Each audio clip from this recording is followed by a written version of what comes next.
Welcome to Uncharted Entrepreneurship, your front row seat to daring stories from the boldest business trailblazers forging new paths across industries. I'm your host, Brent Peterson, armed with inside access, sitting down with partners, founders, and CEOs in the entrepreneurial world. Let's explore. All right, welcome to this episode. Today I have Shawn Nelson. He is the CEO of Lovesac. Shawn, go ahead, do an introduction for yourself. Tell us your day-to-day role and one of your passions in life. Yeah, founder, CEO of Lovesac. We just celebrated our 25th year. Started with giant bean bags right out of my parents' basement, and now we sell mostly couches. And look, we're a public company now. Just rounded out a year at $700 million in sales, so not a tiny basement enterprise anymore. Still growing rapidly, and so I run the business, but I have an amazing team that honestly runs the business on my behalf. I focus on investors. I focus on new product development. I focus on PR, all this kind of stuff. And besides Lovesac, I'm passionate about my family. I've got 4 kids, taking my oldest daughter to the DMV today to get her license, and dirt biking, surfing, all kinds of outdoor stuff. Oh, that's awesome. Well, that's kind of scary. So I have to add, because our kids both had cars in high school. Are they going to have cars in high school? Let's put it this way. I bought an old Nissan Rogue with plenty of miles on it that will be my car that they will drive, and we'll see how long they can keep it together. That's awesome. We won't go down the rabbit hole of what kind of car did you get for your kid for high school, but I can tell some horror stories about what I got my son. Before we jump into content, though, you have volunteered for the Free Joke Project. I'm going to tell you a joke. All you have to do is say this joke should be free, remain free, or do you think you should charge for it? So here we go. All right. I didn't know that Sylvester Stallone is on his 3rd marriage. I guess his first one was Rocky. His second one was Rocky 2. Oh, man. I would call that free joke, but not bad. All right. Thanks. Yeah. I think the last couple of weeks I've been really in a slump, and I appreciate you helping me get out of it. All right. So tell us what inspired Lovesac, and tell us how you kind of evolved into the role you're in. Sure. Yeah, the fast version, because, it is a 25-year saga. In fact, I just put out the book. If you want the whole version, it's called Let Me Save You 25 Years, and it's worth it. It's all proceeds are donated to the FBLA, Future Business Leaders of America. So I put it out because it's such a fantastic, wild story. But the short version, I made a big beanbag in my parents' basement. I mean, by big, I mean like 8 feet across, because I thought it'd be a funny thing to do in college. And it became my college side hustle. Everywhere I took it, everybody wants one. It's actually not a beanbag at all. It's filled with chopped foam, like, camping mattresses chopped up on a paper cutter. And quickly found a local couch maker that would sell me their scrap foam and let me eventually shred it up on their wood chipper converted, electric shredding machine in the back corner they hadn't used since the 80s. And they just thought I was a funny kid. I came in the afternoon, stuffing these giant, not bean bags my neighbor lady sewed up for me when I dropped the fabric off on her porch on a Monday, picked it up on Thursday. That kind of a just raw side hustle, friends helping out.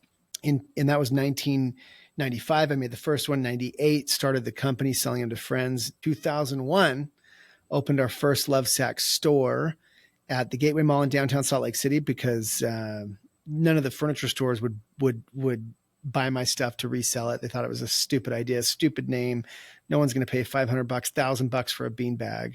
Not a beanbag, but nonetheless, opened our own store on a wing and a prayer, just trying to pay off our debt. We'd actually gotten a big order from a retailer for 12,000 sacks, caused us to build a factory.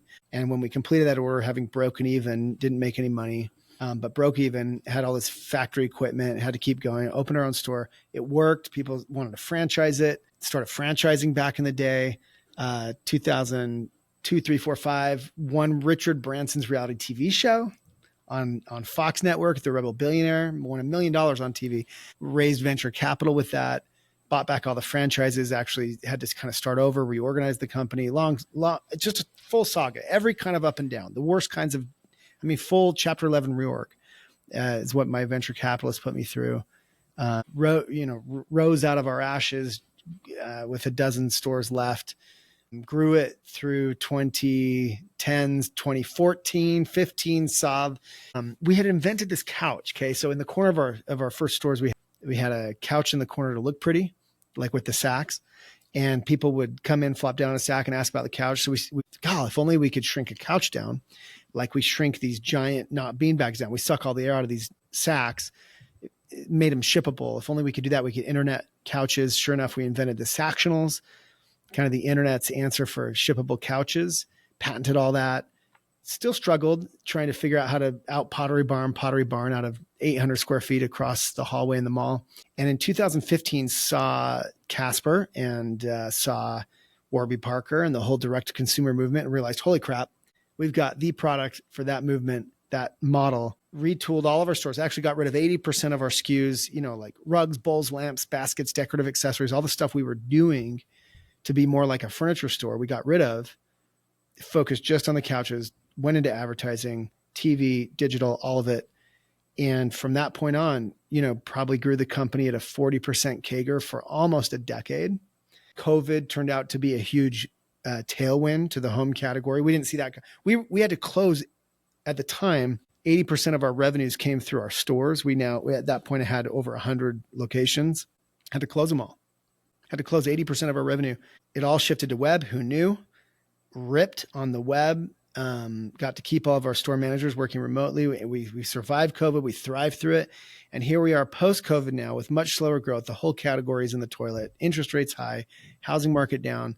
Lovesac has continued to grow at the, let's say, plus or minus 10% rate, which versus the category is much, much, much better.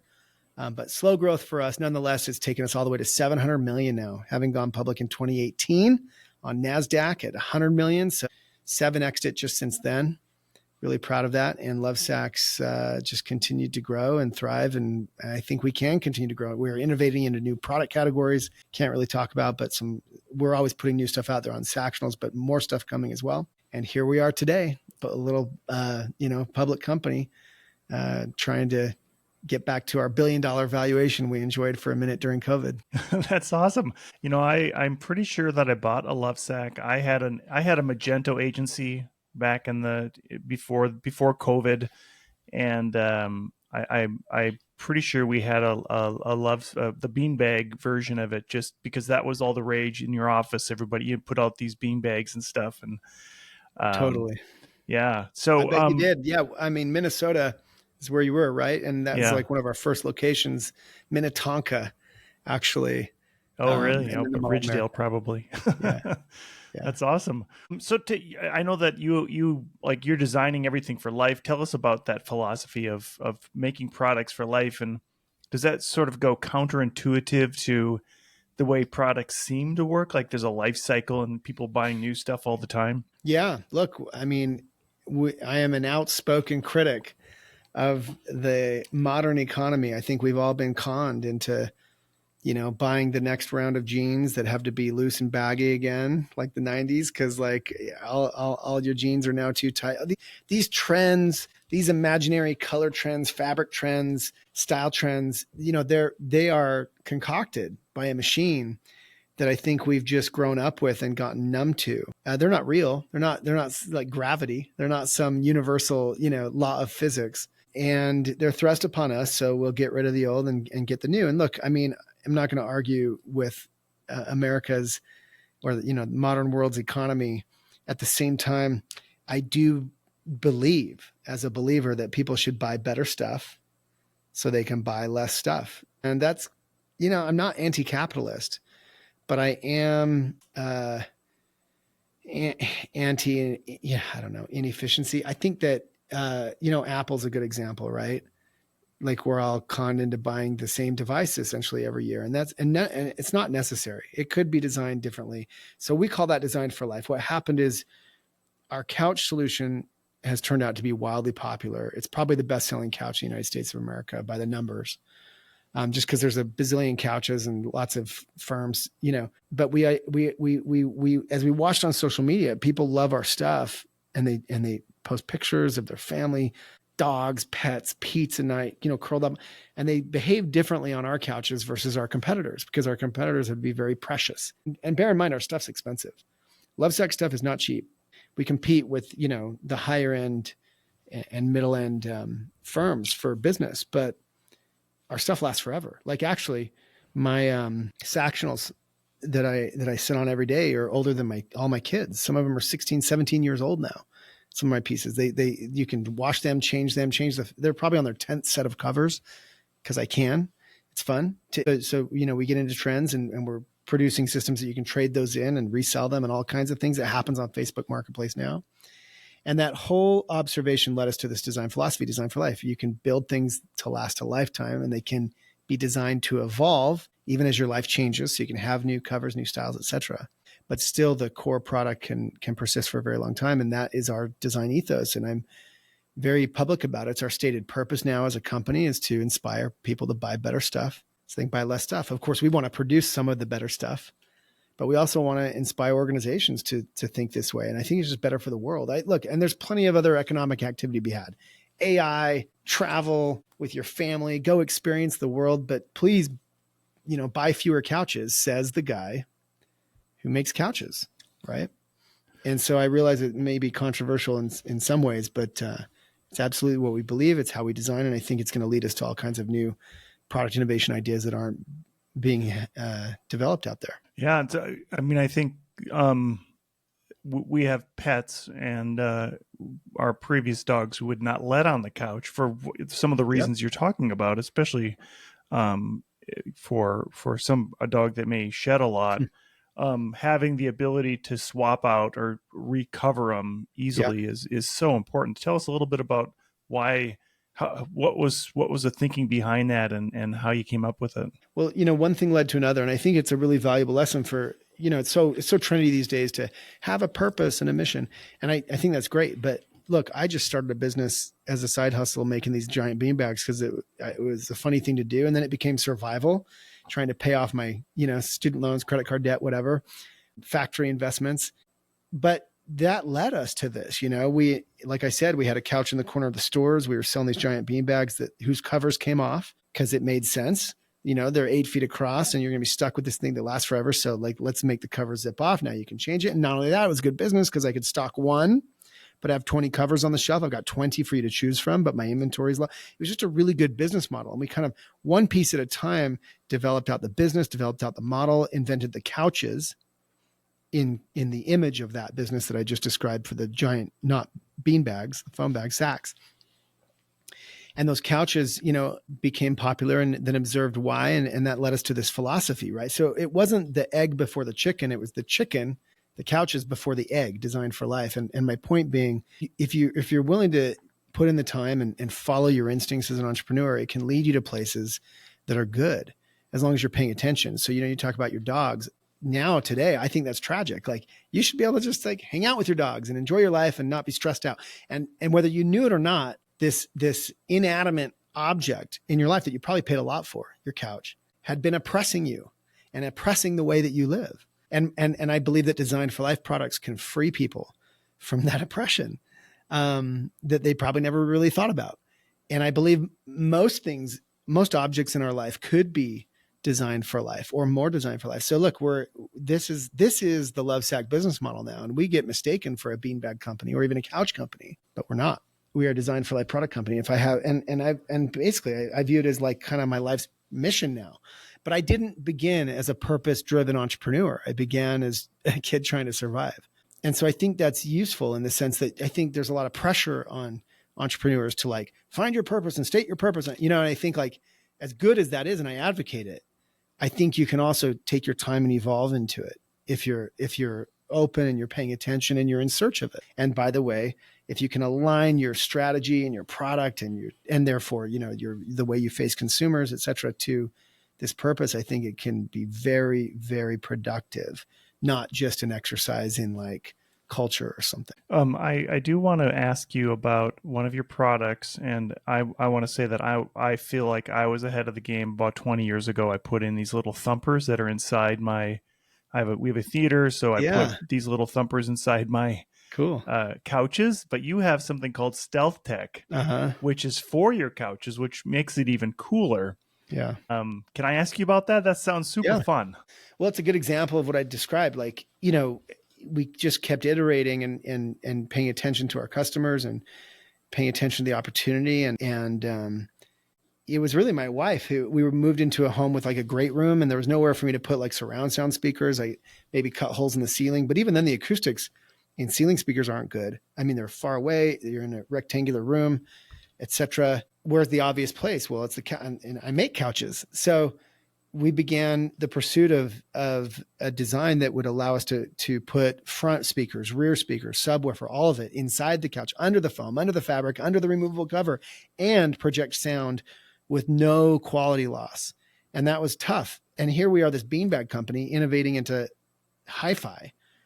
And we did it. In fact, we patented it. We took it to Harman Kardon, our partner. At first, we were told it can't be done. You have to use acoustically transparent fabric. It's all in the book. Let me save you 25 years. This book I wrote. It's a wild story, and we end up. And it's a wild story of how it all worked out. But now we have the only hidden surround sound system, completely hidden from view. It's beautiful. It's perfect. I think it's better than most of the home theaters I've ever been in because of the proximity. I mean, these things are 12 inches from your skull, but they're very tasteful. They're very, it's not just like blaring sound. They're tuned to be perfect audio, right, left, center, sub, all of it. And so you feel it, you're inside the movie and it's moving around. You sometimes flinch, for the bullets of the cars or the trains or whatever. And so I'm really proud of it. We'll continue to innovate in that realm. We have a lot of StealthTech solutions to come where we'll hide technology throughout your home. And we're the only one really innovating in that category in that way. And I'm very proud of that for a company that, again, started as like a not beanbag company. Yeah, that's so cool. I have a friend who writes for home theater magazines, and I'll see what he thinks about that. Yeah. I will say that he's now on board with the little sound bars that go into your TVs if you don't have a lot of space. But I think your solution is so much more fun. Does it? I think the website says 40 experience. You might almost be old enough to remember Earthquake, the movie Earthquake that came out in the late 70s or whatever, where it was sort of this immersive experience where I don't know, they must have just turned the sound up in the movie theaters. But does it sort of shake you and rock you and roll you as you're sitting in the couch? Yeah, we haven't gotten to transducers yet. It's possible we'll do that like you have. This is true subwoofer, and look, it's tuned to be really tasteful, so it can rattle your windows, and you can Bluetooth to it, and it'll shake the house. It's really a powerful system. But for movie watching, it's less about, yes, you absolutely feel it. There's no doubt about that. But it's less about just trying to shake you and it's about really tasteful, correct audio. And I'm really proud of that because, again, it's underneath all of those layers and it had to be tuned. So like if you were to strip all those layers off, it would sound crazy. It wouldn't sound correct. And it's tuned. In fact, in the app, when you set it up, you have to adjust. I mean, you have to tell the app what covers your Sactionals are wearing, and it retunes the system for that specific fabric, down to the color, if you can believe that affects the sound profile. I'm not joking. So it's really precise, and really proud of that invention, StealthTech. It's cool. That's great. Okay, I do want to talk about your book. So let's save you 25 years. Tell us about where the inspiration from the book is, and do we really save 25 years by reading it? Probably not 25, but it might save a chunk out of your journey if you can learn from my mistakes instead of making them all. But we entrepreneurs, we like to learn from our own mistakes, I think. But I make an attempt. Look, I read all the business books. I love them all. I've built so much of Lovesac strategy around stuff I've learned from Jim Collins, Patrick Lencioni. We could go down the Simon Sinek, right? And I wanted to put something out there a little bit different. And I started writing the long version and got too long. So I decided to write a really short version. So actually the book itself is relatively short. It's the whole Lovesac story packed into 25 chapters, 25 paired with 25 little lessons. And I've tried to boil it down to just the most important ones. So these 25 Shawnisms, I call them, we unpack each one, kind of story paired with a lesson. You could read the whole thing in like an hour, maybe 90 minutes. Audiobook as well available. But it's I think pretty unique, and I'm really candid about every kind of mistake. So the subtitle is Mistakes, Miracles, and Lessons from the Lovesac Story. I've tried to share them all, as embarrassing as most of them are, and as miraculous as some of them are. Lovesac's a truly wild story. Like I said, from winning $1 million with Richard Branson to going through a full Chapter 11 reorg to going public on NASDAQ and still growing despite all the naysayers. Even to this moment, Lovesac is a highly shorted stock at the moment because, look, our name is Lovesac. We started as a beanbag company. Can't possibly, but we have the best numbers, I believe, in most respects, both top and more or less bottom line in the category, especially at this moment where the category is beleaguered. So look, we're in it for the long haul. I'm in it for another 25 if it takes. I'm committed to building the most beloved brand in America, and on the back of a company that started in my parents' basement. So the book has it all. Check it out. I think you get a kick out of it. I donate all the net proceeds to future business leaders of America. I just did it because I think the story needs to be out there. And I built a podcast around it where we unpack all 25 of these Shawnisms with really tremendous, from Gronkowski to Coach Urban Meyer to, entrepreneurs like Sarah Blakely. Each episode we unpack just one of these topics, and I think it's very unique in that way. It's not an interview podcast. It's unique. That's awesome. So, you're looking into the future of Lovesac. Can you share any innovations that you have coming up, that sort of teasers for people? I can't. We're a company that doesn't do a lot of things. We only do a few things. We try and do them really well. I mean, over the long time arc, we will do more things and even more. But in the near term, we're pretty secretive, I will say. But look, it's not a mystery. We operate in the home category. If you were to look around your home life and say, God, what would be cool if it was built to last a lifetime and could evolve with me as my life changes, as I grow up, as I upsize for family, as I downsize?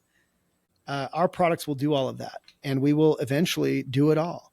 But we'll focus on the big stuff, and we'll focus on the meaningful stuff that matters to you, so you can hang out with your dogs and kids and pets and loved ones and family and live your life without the oppressions and technology as well. More StealthTech to come, more technology packed into all of it, more patented solutions. No, I don't think many are designing this way because it's so hard. Most of the firms we compete with just spin out endless new product that are just kind of like reskin versions of the same stuff. And it's a new season, it's a new collection, it's a new market.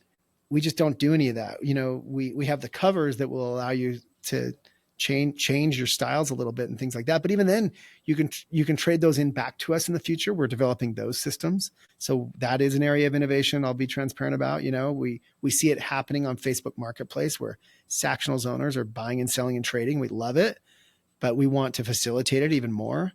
So we are working on that. We call that, circular operations. And it's all in the name of sustainability, but not in the way, like you haven't even heard me mention it, because it's not in the way that the world thinks of sustain. Yes, by the way, we make all of our upholstery fabric out of recycled plastic bottles. We're proud of that. We recycle more bottles than all those t-shirt companies, shoe companies. I barely talk about it because the real sustainability I'm after is stuff that can sustain. But who's talking about that? And the reason is because it's hard. It's hard to make things that are not just built well. That's half of it, but can evolve with you. Because even if it's built well, if you can't love it 10 years into it, you might not keep it. So that's what we're passionate about at Lovesac.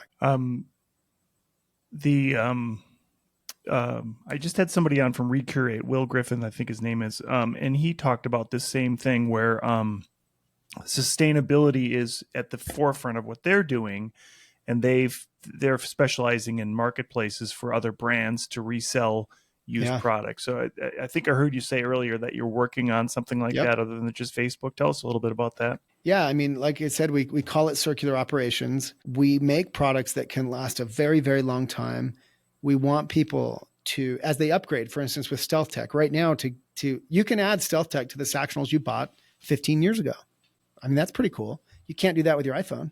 But, you'll end up with a couple of extra side pieces. What to do with those? Well, we would hope you'd buy more of our pieces and build another couch somewhere. But if you really don't have the occasion to do that, we would love to take those back. We'd love to give you credit for them. We'd love someone else to use them because they're standard. and they can be reskinned and recovered and completely, made new again. And so that whole business model is something there for the taking. And again, it gives you another example of like, we didn't begin with that vision. We didn't need to begin with that vision. We just had to keep following our instincts and passion and best design, motivations, instead of just putting more crap out there. And it's led us to this, I think, really cool business model where we're going to do exactly that. So I've got an idea for you. I have a Model Y, Tesla Model Y, and this is a bad idea since the Model Y sales are down. But I was just talking to somebody who I think they used an IKEA, one of those really little beds to roll it out. You can camp in a Model Y. Mm-hmm. They have all the climate control stuff. Maybe a Lovesac Model Y bed would be in the offering, or a Buzz ID is the new one from Volkswagen. Yeah, I love it. Look, I think we've been approached by car companies to do different things. And we have these opportunities to do collaborations with various celebrities and other brands. And look, I mean, the tricky part is, besides building great products, you have to run a great business, a business that's focused, a business that can be sustainable and producing profits, producing cash. I mean, that kind of fell out of style, I think, over this last decade, which is also a bummer. I talk about it in the book as well. Like it's been so trendy to just lose tons of money. And I know that sounds crazy, but honestly, that's what's been happening out there in the landscape. And those days have obviously in many respects come to an end, but not totally. And I guess I'm kind of old school. I believe in making money. I believe in producing cash. I believe in trying to balance that while you're growing. And it comes at the sacrifice of maybe some growth. And by the way, as a public company, I have investors that criticize me for both. Some think I'm going too slow. Some think we're going too fast. So ultimately it's up to you, I guess, as the leader of an organization to balance. But so look, I love the idea. I think that the final chapter in my book, the Shawnism, is called Maintain Top Ambition with Infinite Patience. So what I've had to learn over the years in order to scale the business to a size that I think really matters. We're approaching $1 billion in sales over the next few years. I think we can double that again, I believe. Oddly, so there's my top ambition, but patience. And so I love the idea, Brent, and it's on the list, like something like that, right? But by the time we get to it, out of an abundance of focus, it may be years away. And you might think, well, the opportunity's now. Guess what? The opportunity will be then as well. And that's tricky, man. And I'm telling you, like, that's the hard part really about being an entrepreneur. I think if you're going to scale something and not just exit, is maintaining that top ambition with the patience to have some discipline. It's so hard. Yeah, and I'll agree with you. Having exited, I think 2 years ago now, once that decision is made, and once you're in that phase of transition, it is hard to maintain a lot of energy. And I think as an entrepreneur, there's this secret little piece of you that has to have energy to drive to a place. I mean, however you're going to make your next goal, there has to be some energy to get to that goal. And it's something that a lot of people don't understand, that it's not like a punch in and work a job. No, it's tricky. And, I don't have a silver bullet for it, but I do talk about it in the book. I talk about it a lot on the podcast, and look, I challenge myself all the time. Like, where am I at? Where am I at? I am the CEO of this company. I am, heavily involved in so many aspects, and I do have great people pushing with me, for me, and so it all boils back down to self-awareness. I talk about that a lot. It's really the kind of the key to success, like in being honest with yourself, where you're at, and trying to dig deep. I don't know, man, it's not easy, but we keep going. Shawn, we have a few minutes left.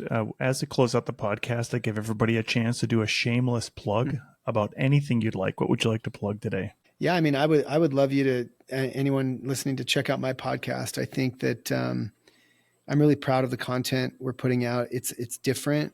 As much as I am so flattered and honored to be on your podcast, Brent, and do these interviews, I've found a unique place where we explore these Shawnisms in great depth with very successful people. And it's interesting, as I have actors and celebrities and entrepreneurs and different leaders on to talk about these Shawnisms, these principles that I call out in the book. It's amazing how we all learn the same lessons. Like you and I, Brent, I barely know you, we chat a little bit. I guarantee we've learned all the same lessons, through our exploits. And you've learned it through the lens of tech and media and web. And I've learned it through the, medium of foam and fabric and retail stores. But the fundamental lessons are mostly the same.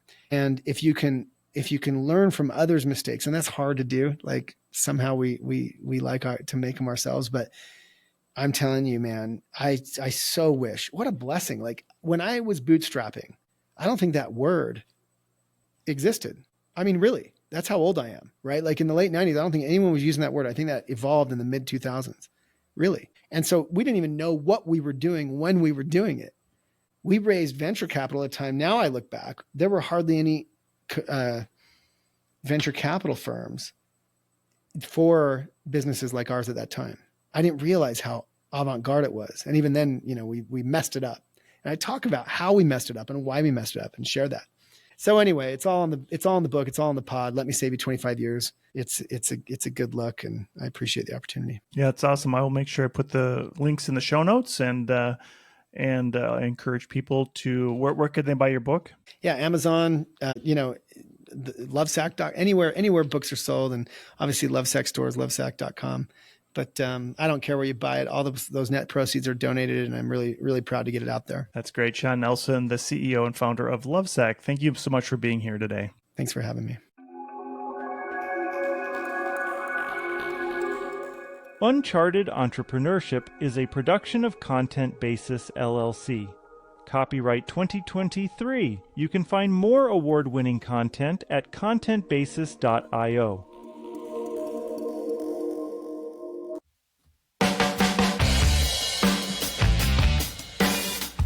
And that wraps up the latest edition of Uncharted Entrepreneurship.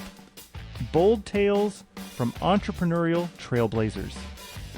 I'm your host, Brent Peterson, signing off after an incredible fireside chat with one of our intrepid trailblazing guests. Their first-hand perspective on conquering the unexplored wilds of business is just a taste of the rare wisdom you'll discover from pioneering entrepreneurs on this show. I also invite you to join me each week for insider commentary on the startup scene and digital marketing landscape on my Talk Commerce podcast. You can find Talk Commerce wherever you download podcasts or go to talk-commerce.com. I'd be grateful if you left a review and rating for Uncharted Entrepreneurship to help more bold founders find their way to game-changing insights that empower ventures to transform communities. This is your host, Brent Peterson, signing off for now. I'll see you around the virtual campfire next episode as we embark on another adventure into the great entrepreneurial unknown.